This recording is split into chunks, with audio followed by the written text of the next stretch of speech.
En primer lloc, des del grup socialista volem agrair a centenars de persones, de veïns, de veïnes, de propietaris que presentaren un recurs contra la taxa de FEM que aprova el govern del Partit Popular a la nostra ciutat.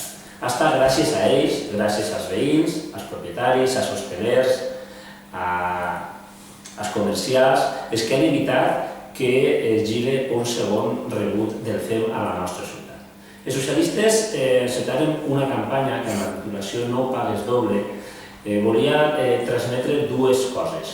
Per un costat, l'interès o l'objectiu que tenia el govern del Partit Popular de pagar dues vegades per el servei de FEM, per un servei que no estava prestant-se, i en segon lloc, animar a la ciutadania perquè a través de les seves accions individuals poguérem parar aquest intent de torró del Partit Popular d'alguna forma d'intentar cobrar dues vegades per un servei que no venia a realitzar-se. I ho farem a través d'una campanya novedosa, amb presència en les xarxes socials, als mitjans de comunicació, amb presència física al carrer, amb un gran buixoneig, sobretot a les xarxes comercials i hostelers.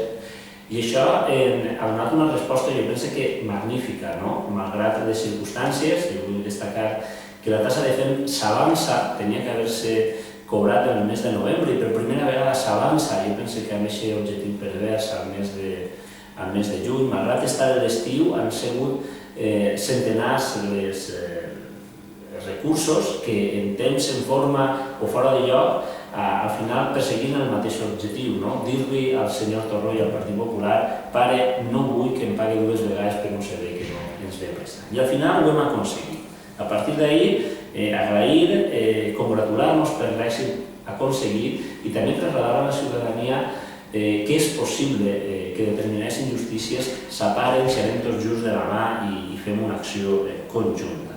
També ens ha aprofitat el grup socialista, el Partit Socialista, ens ha aprofitat per aprendre, per estar al costat de la ciutadania, per escoltar i, sens dubte, ens ajudarà a encertar en un futur.